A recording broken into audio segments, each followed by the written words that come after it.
Shalom,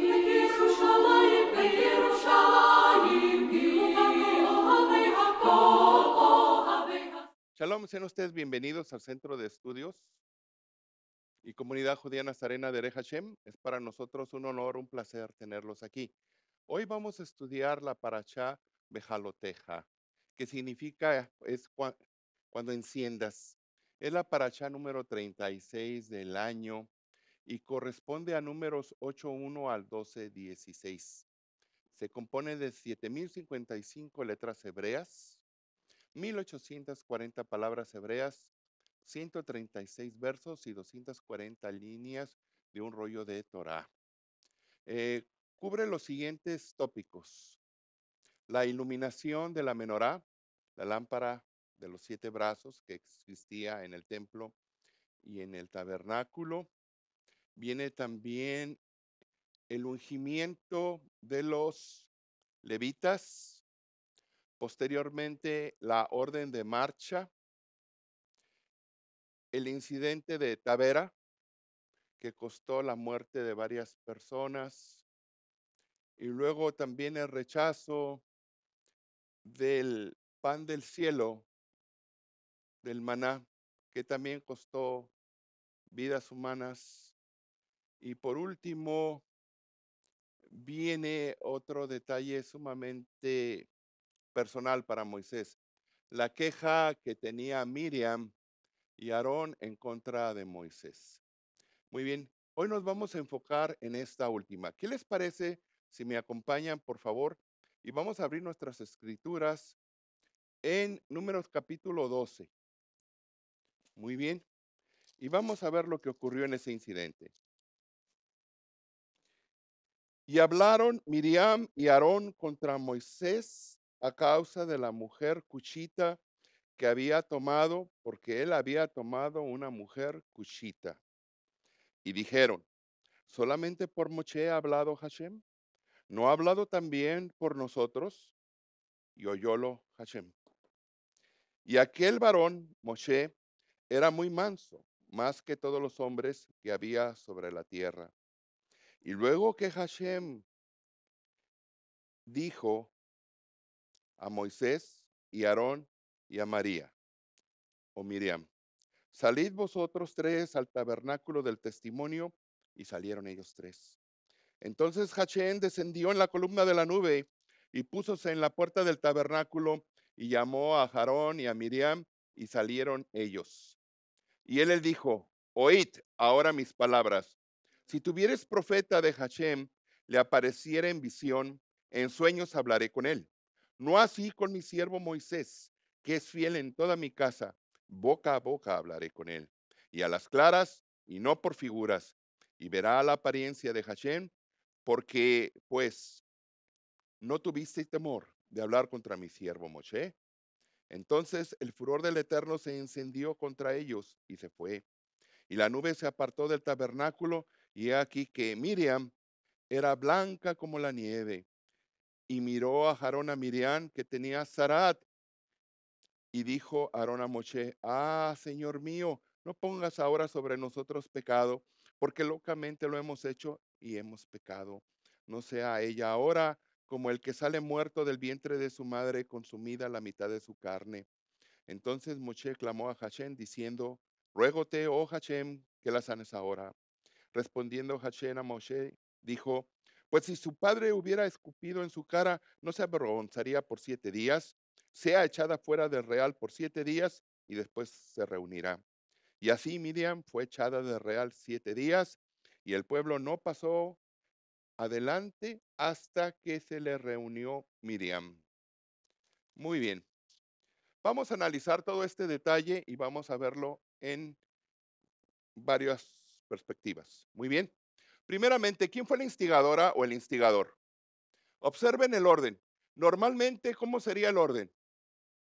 Y habló Aarón y Miriam. Ese hubiera sido el orden correcto. ¿Están de acuerdo? Pero aquí está invertido. Ahora, en el hebreo van a notar un detalle también especial. La conjugación verbal está en femenino, no en masculino. Entonces, ¿quién fue la instigadora? Miriam.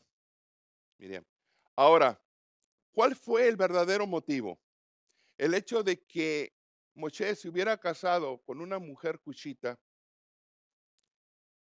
o más bien tenían celos de Moisés por su autoridad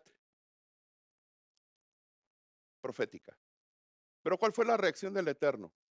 ¿La reacción del Eterno fue por la esposa de Moshe o fue por la cuestión de la autoridad profética de Moisés? ¿Por qué fue? Fue por la autoridad profética. Entonces nos estamos dando cuenta, queridos hijos, que aún en las mejores familias puede haber envidias y celos entre hermanos. De hecho, es muy común que hermanos y hermanas compitan. Es común. En este caso, la mayor era Miriam. El segundo hijo del matrimonio fue Aarón. Y el más pequeño, ¿quién era? Moshe. Moshe era el ultimogénito.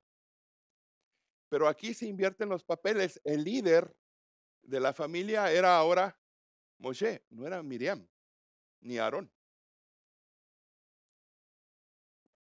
Quisiera también hacer una aclaración en la cuestión de la mujer cuchita. Muy bien.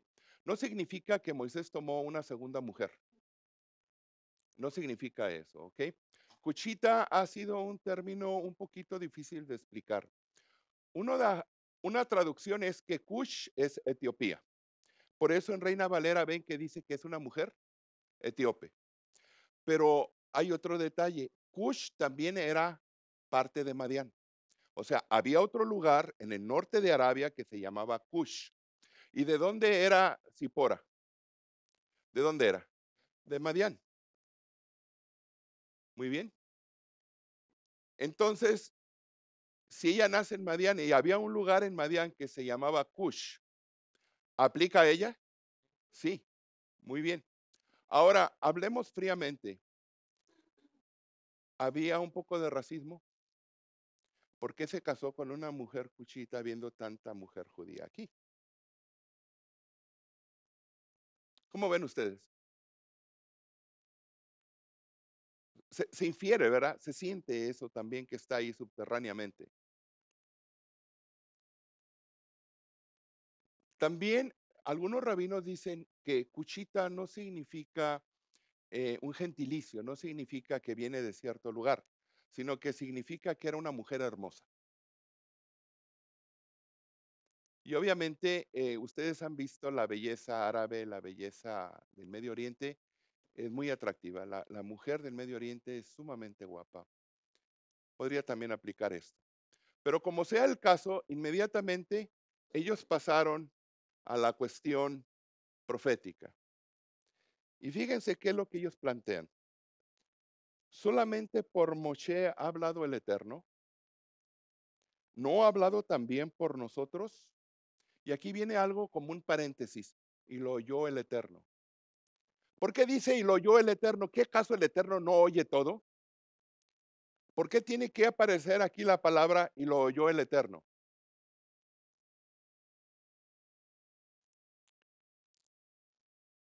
Y luego viene en el versículo 3 algo sumamente interesante. Y aquel varón Moshe era muy humilde. Lo han traducido como manso, pero la traducción correcta no es manso, es humilde. Más que todos los hombres que había sobre la tierra. Pregunta, ¿Moisés respondió al ataque de sus hermanos o guardó silencio? ¿Qué dicen? Guardó silencio. ¿Por qué no contestó? Tercera pregunta, ¿por qué aparece que Moshe era un varón muy anap, muy humilde?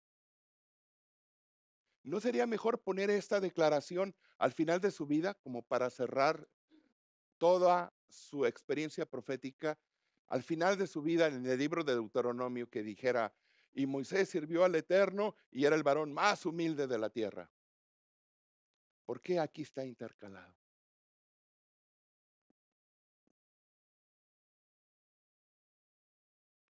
Eh, ¿Sí me entienden, queridos hijos? Ahora, esas palabras, y Moshe era el varón más humilde de la tierra, ¿era para Miriam y Aarón o es para nosotros los lectores de la Torah? ¿Para quiénes son esas palabras? para nosotros. Muy bien, vamos a ir por partes, queridos hijos. La palabra hebrea que aparece aquí es anap. Se la voy a escribir. Y vamos a tratar de analizarla. Anap. ¿Ok, hijos? ¿Cuál es la forma que tenemos para estudiar la Torá, sobre todo cuando estamos hablando de palabras en el hebreo antiguo? ¿Qué es lo que tenemos que hacer? Bueno, lo que tenemos que hacer es primeramente recolectar todos los versículos donde aparece esa palabra. ¿Están de acuerdo? Y una vez que recolectamos todas esas evidencias textuales donde aparece esa palabra en específico, vamos a analizar el texto y qué más, queridos hijos, y el contexto. Y de esa manera, nosotros podríamos inferir qué significa la palabra. ¿Están de acuerdo? Pero aquí viene el problema. La palabra anap que aparece aquí, nada más aparece en toda la Torá una sola vez. Y es aquí. Ningún personaje es definido, descrito o elogiado con la palabra anap. No Abraham, no fue Isaac, no fue Jacob, no fue ninguno de los 12 hijos de Jacob. El único personaje en todas las escrituras que se define como humilde fue Moshe. Ahora, aparecen otros 16 versículos, hijos, pero en general aparecen los profetas y en los salmos. La palabra Anab también aparece una vez en la Torah, nada más, y aparece 16 veces, más o menos, aproximadamente, en todo el Tanakh. Pero habla en plural, número uno. Por ejemplo, versículos que dicen, los humildes heredarán la tierra.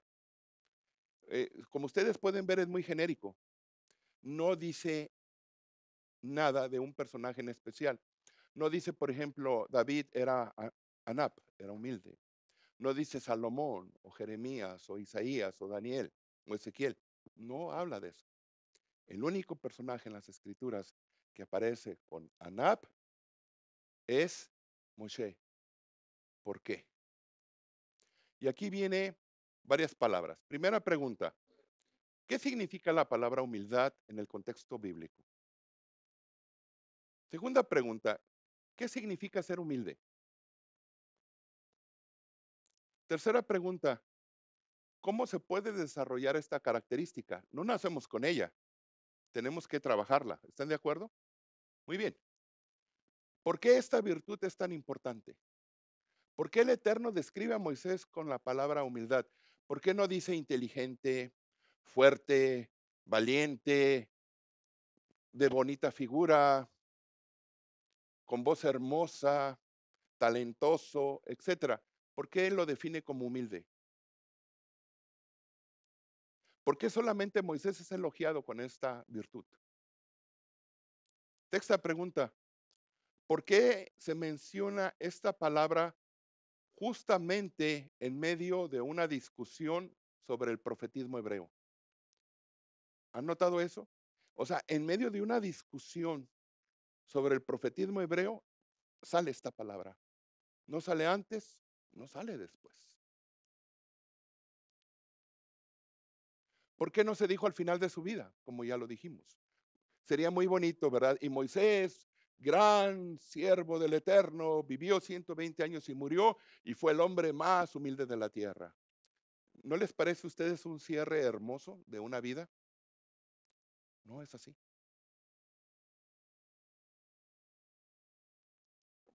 Y una pregunta un poco irónica. ¿Cómo pudo ser que Aarón y Miriam no se dieran cuenta que ellos estaban a un nivel profético inferior a Moisés? ¿Que no se dieron cuenta? ¿Que no veían eso? Y número 8, ¿qué relación hay entre la humildad y el nivel de profecía?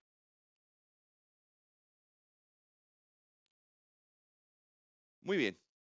Primeramente, ¿qué significa la palabra humildad? Bien, averiguando la palabra humildad, hijos, anab, dentro de los midrashim encontré tres midrashim. Y en esos tres midrashim, el primero dice lo siguiente, oigan qué interesante.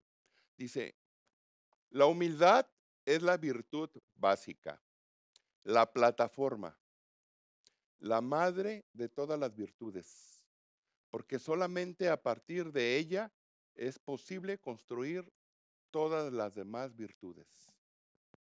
O sea, el primer punto que habla de la humildad como definición, dice, es la madre de todas las demás virtudes. Ese es el primer punto. Pero fíjense que todavía no me define humildad, ¿eh? Nada más me dice que es la madre de las demás virtudes, pero aún no me la define. ¿Observan?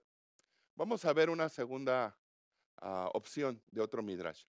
Otro midrash dice que por ser Moisés tan humilde, tuvo el mérito que la divinidad se le revelara.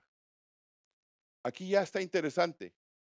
Está diciendo que la humildad de Moisés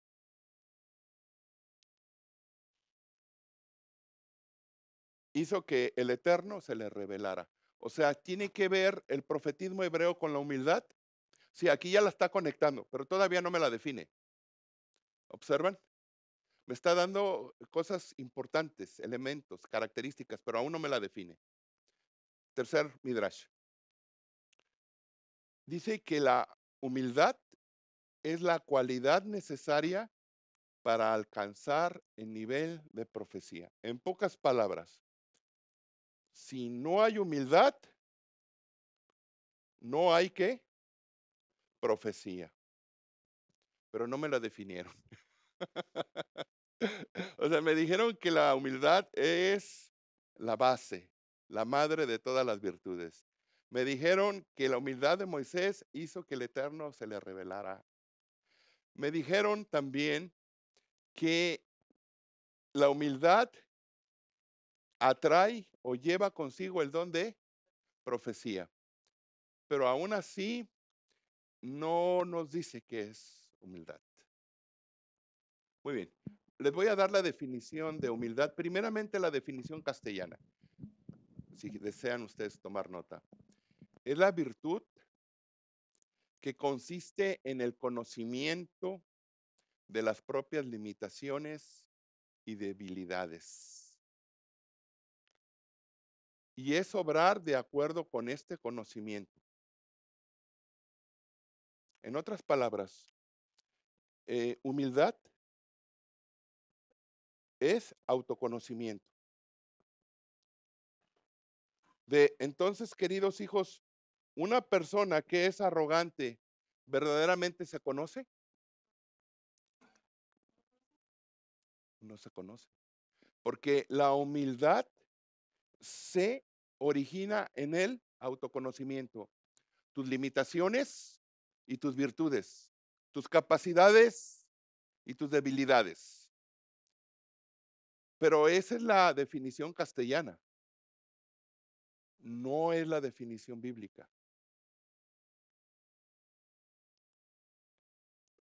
En el judaísmo, hijos, humildad es la aceptación de nuestras propias limitaciones, ahí se está pareciendo a la definición castellana, el conocimiento y el desarrollo de nuestras cualidades, pero atención, vean lo que dice, negándose a sí mismo. En otras palabras, humildad es negarse a sí mismo con el propósito de venir a ser siervo del Eterno y hacer todo lo que su voluntad reclama. ¿Observan?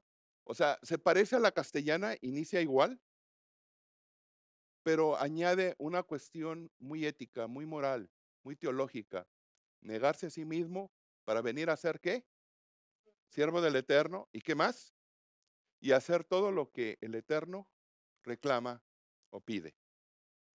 Ahora, hijos, entendemos a nuestro Santo Maestro. Ahora entendemos las palabras, por qué él hablaba tanto de esto a sus discípulos. ¿Se acuerdan lo que nuestro santo maestro decía? Él decía, el que quiera ser mi discípulo, niéguese a sí mismo. ¿Observan? ¿Qué estaba enseñando? Humildad en el sentido hebreo, en el sentido tal y como Moisés lo practicó y lo llevó a ese nivel, a esas alturas, como dice Mateo 16:24.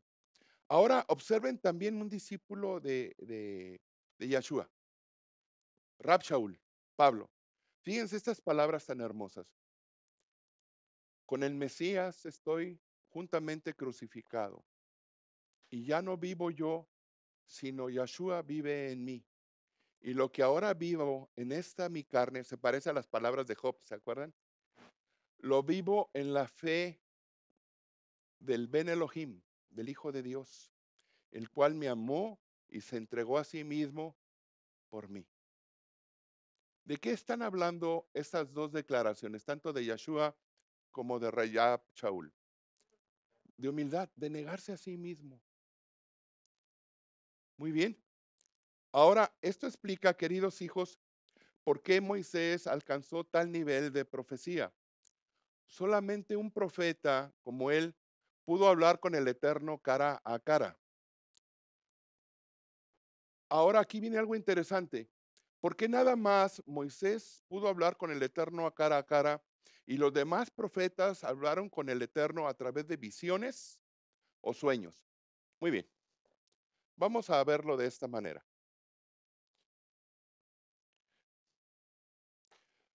Cuando ustedes analizan los profetas, por ejemplo, como habla Isaías, ¿es igual a como habla Jeremías?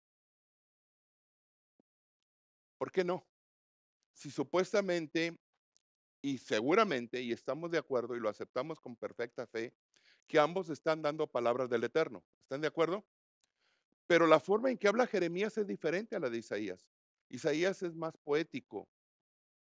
Jeremías es sumamente triste, melancólico.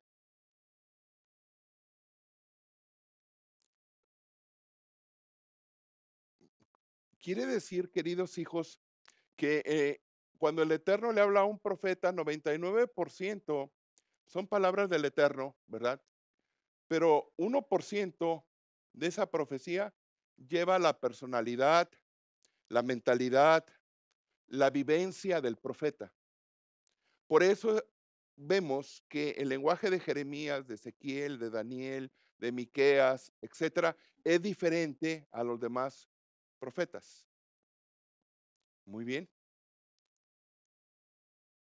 pero con Moisés no. Con Moisés no existe ese 1%. Moisés hablaba exactamente lo que el Eterno decía, al 100%. No había ese matiz personal, no había esa infundia mental, no había eso.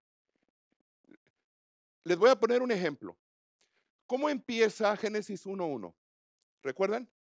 En el principio Elohim crió los cielos y la tierra, tal cual. Moisés lo oyó así y lo dijo exactamente igual. Posiblemente otro profeta diría, en el principio de los tiempos, el Eterno creó el universo. ¿Es lo mismo? ¿Es lo mismo? El mensaje en esencia es lo mismo, ¿están de acuerdo? ¿Pero son las palabras textuales iguales? No, no. ¿Observan ese detalle? Incluso nosotros, hijos, vamos a hacer a un lado gente tan elevada como los profetas. Nosotros mismos. Miren, hijos, cuando uno de nosotros está leyendo la Torá y encuentra un mandamiento que de alguna manera le toca y quita algo que nos gusta, nos duele. Les voy a poner un ejemplo. Cuando hablamos de la ley de Kashrut, queridos hijos, yo he notado que ha habido personas que dicen, pero ¿cómo?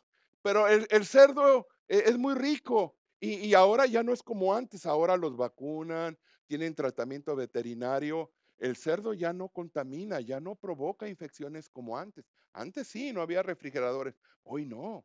Hoy las leyes sanitarias hacen que la carne de cerdo sea muy buena. ¿Por qué digo esto? Porque me gusta el cerdo. O, ¿cómo que los camarones? El camarón también tiene aleta y escama.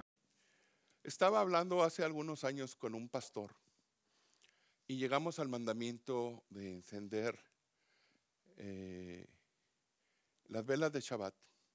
Y luego después empezamos a hablar de no encender fuego en Shabbat. Es un mandamiento. Así dice, no encenderás fuego en Shabbat. Punto.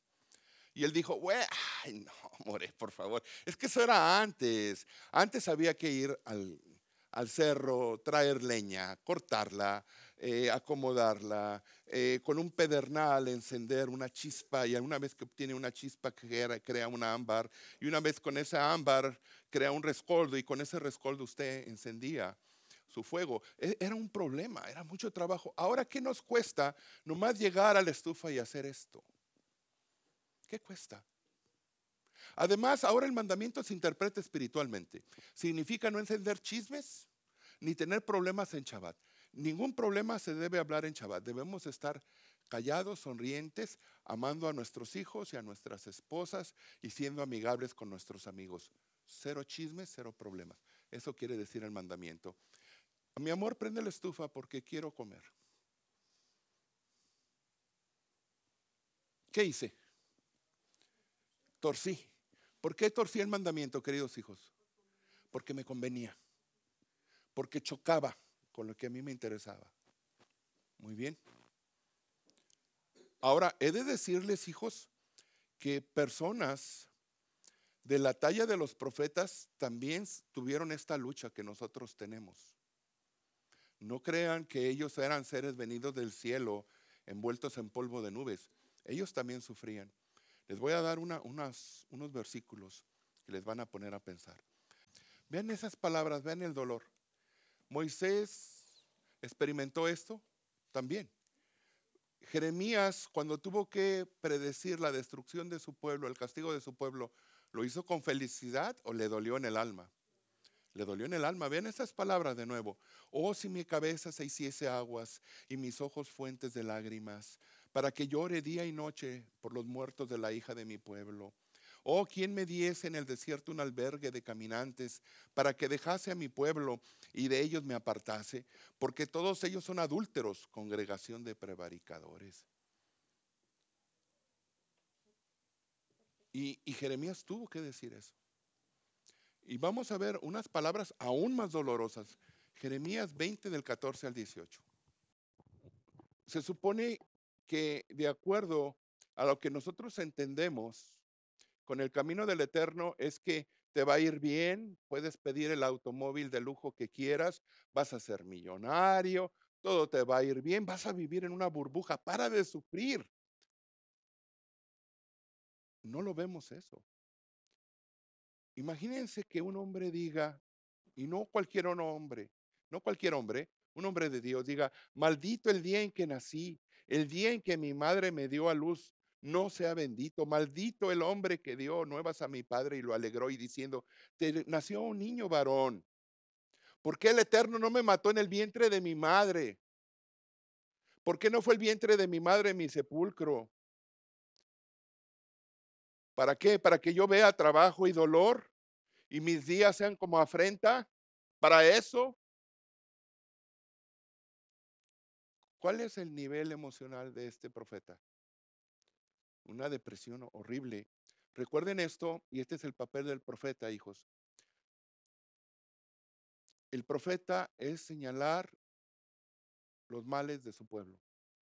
Por ejemplo, hijos, ustedes lo pueden ver en televisión. Cuando una persona señala, un hombre valiente, una mujer valiente, señala algo de sus gobernantes, ¿qué le sucede? Su vida es difícil, lo atacan. Pero eso es cuando atacan nada más a uno. ¿Qué tal la persona que ataca o señala el error del justo y del injusto, del impío y del creyente, del pueblo y del sacerdote, del rey y del mendigo, y a todos de arriba a abajo? Les va señalando, así dice el Eterno, esto y esto. ¿Cuál es el rechazo que va a experimentar ese profeta? Total, total. Viene a ser una calamidad. Su vida es una calamidad. Porque no nada más está señalando el error de unos cuantos, señala el error de todos. Imagínense el sacerdote que se veía a sí mismo como un hombre religioso, como un ejemplo, y le dicen, tú esto. O el rey, que es fuerte, valiente, que ha conquistado, que tiene buenos negocios, que saca al país adelante, y le dicen, no, tú has cometido este pecado, tú has fallado aquí, aquí, aquí. ¿Qué tipo de rechazo experimenta un profeta? Enorme. Por eso es que ustedes ven, hijos, en ese enorme rechazo, el profeta tiene una lucha. Y en esa lucha que se confronta con las palabras del Eterno, parte de esa profecía está tocada con el 1% de su personalidad, su sufrimiento y su dolor. Pero Moisés no fue así. Con Moisés era, hijos, total. Lo que el Eterno decía sin quitar, sin poner, era 100%. Exacto. Era una especie de grabadora, una especie de disco. Reproducía las palabras del Eterno exactas, sin hacerlas pasar por su mente, sin filtrarlas a través de su personalidad. Como las recibía, las entregaba. Muy bien, hijos. Entonces ahora entendemos por qué Moisés llegó a ese nivel y ahora entendemos por qué Moisés pudo hablar cara a cara con el Eterno. ¿Se dan cuenta, hijos? Ahora, Miriam y Aarón, con respeto, ¿se podían compararse con él? Por supuesto que no. Ahora ven por qué el Eterno dice, y el Eterno escuchó. E inmediatamente dijo, no existe varón más humilde que Moisés. ¿Por qué? Porque ese nivel de profecía que él alcanzó se debió precisamente a su humildad, a su capacidad de negarse a sí mismo. Muy bien. Ahora aquí viene una pregunta rabínica, hijos. Ya vimos que en toda la Tanakh el único personaje que alcanzó ese nivel fue Moshe. ¿No hubo otro? ¿Quién hubo? A ver, con micrófono, ¿quién me puede contestar? ¿Quién más hubo? Mashiach. Mashiach. Pero, ok, voy a entrar un poco con el prejuicio rabínico, ¿ok? Sí, ustedes lo dicen porque son nazarenos, porque su maestro es Yeshua. Pregúntele a Jabat y van a decir que ese es Mirson. Sí, sí, lo que el famoso dicho, ¿verdad? Cada viejito alaba a su bordoncito. Muy bien, pero demuéstrenmelo con las escrituras. Va con las escrituras, queridos hijos. Miren, vean estos versículos. Deuteronomio 18:15. Profeta en medio de ti, de tus hermanos, como yo, te levantará Adonai tu Eloa. A él oiréis. No está diciendo un profeta inferior a mí, está diciendo un profeta como quién, como yo. O sea que va a dar las palabras del Eterno al 100%. Muy bien. Ahora vamos a ver el testimonio de ese profeta anunciado. Juan 7:16 al 18. Se los leo. Yeshua le respondió y dijo, mi enseñanza no es mía, sino de aquel que me envió. El que quiera hacer la voluntad de Elohim, conocerá si la enseñanza es de Elohim o si yo hablo por mi propia cuenta. El que habla por su propia cuenta, su gloria busca. Pero el que busca la gloria del que le envió, este es verdadero y no hay en él injusticia. ¿Qué dijo Yeshua? Las palabras que yo hablo son de aquel que me envió. O sea, mis palabras son fieles, son textuales, le estoy añadiendo algo, le estoy quitando algo. No. Ahora entienden por qué Yeshua tuvo tanta confrontación desde las clases altas, desde la élite hasta las clases bajas. ¿Por qué? Porque un profeta señaló o señala siempre el error de todos. Y eso lo hace horriblemente impopular. Muy bien. Ahora vean esta declaración tan importante. Mateo 11:29. Óiganla. Llevad mi yugo sobre vosotros y aprended de mí, que soy Anap, Anap de corazón, y hallaréis descanso para vuestras almas. ¿Se fijan? Él está utilizando exactamente la misma palabra que se utilizó para Moisés. Aprended de mí que soy Anap.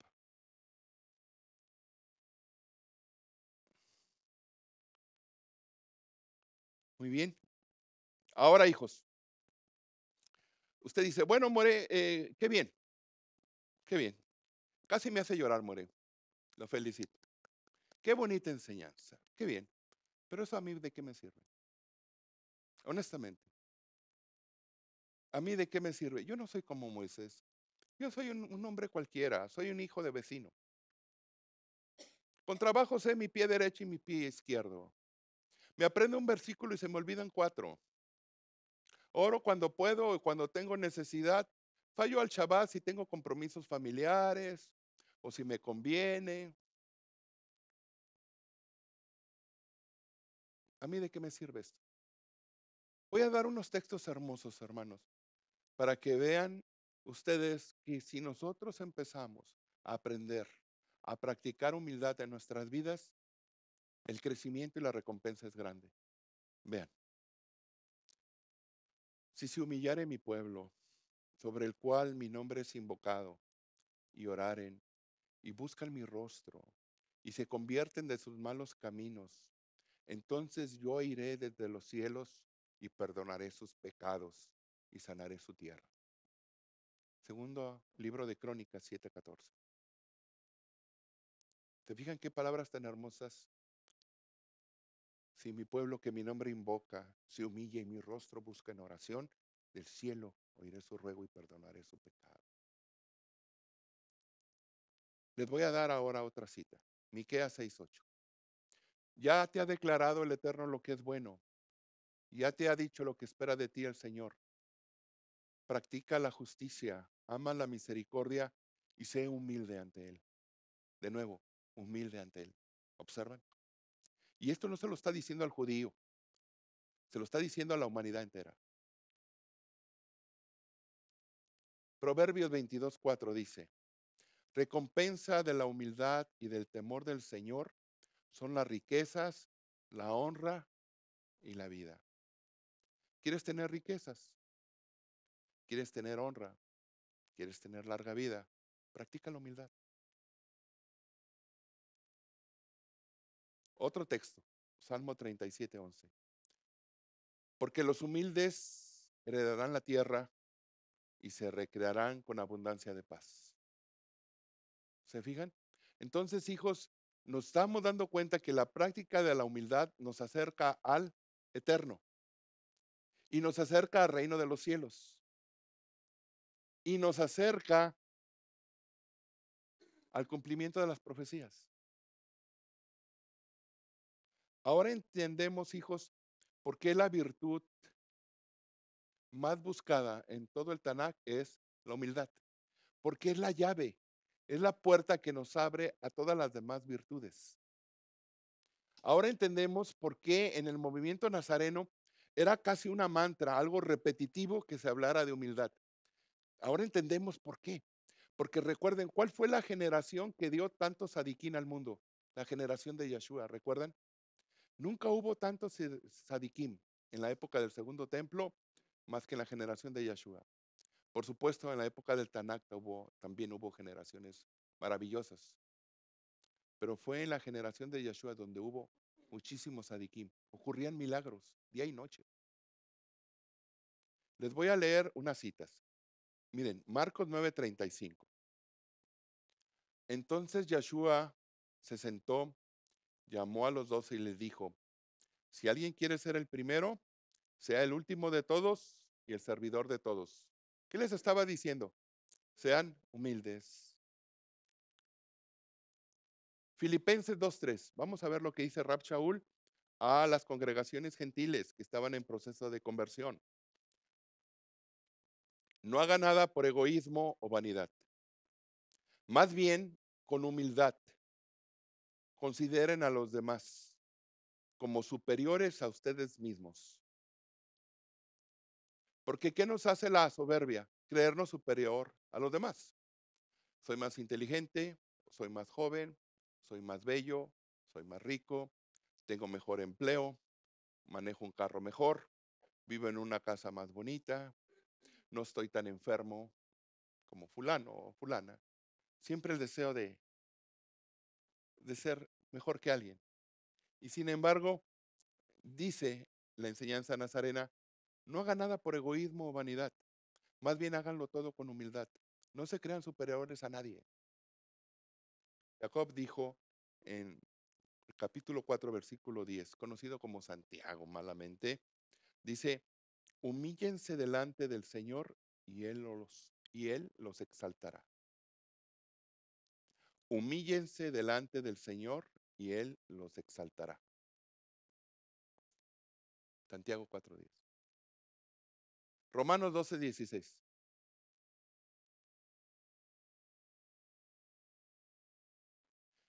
Vivan en armonía los unos con los otros.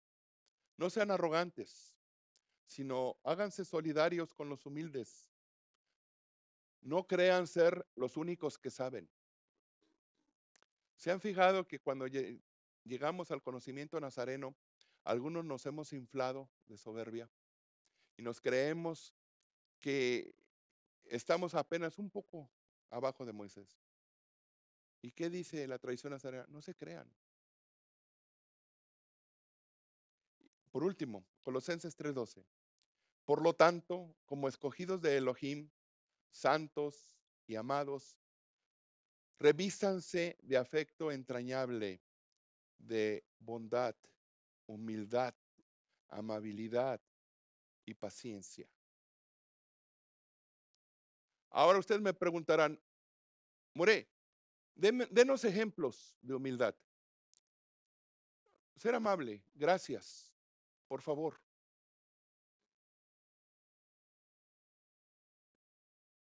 Ser generoso,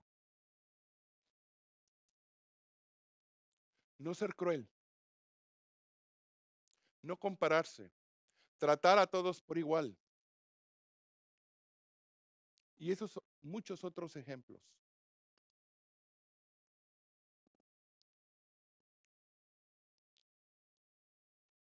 Muy bien, ahora entendemos, ahora comprendemos por qué el Eterno se molestó tanto con Aarón y Miriam. Ahora comprendemos por qué viene ahí intercalado el Señor. Escucho.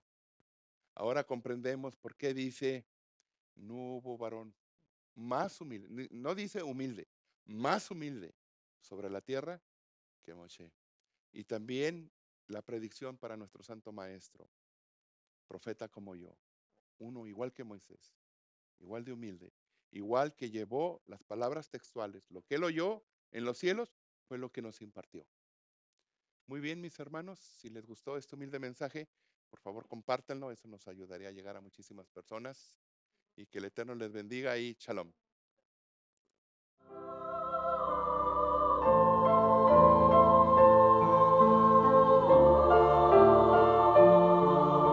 Hemos llegado al final de esta conferencia. Si le gusta este humilde material, por favor compártalo. Eso nos ayudaría muchísimo en llegar a otras personas. Muchas gracias.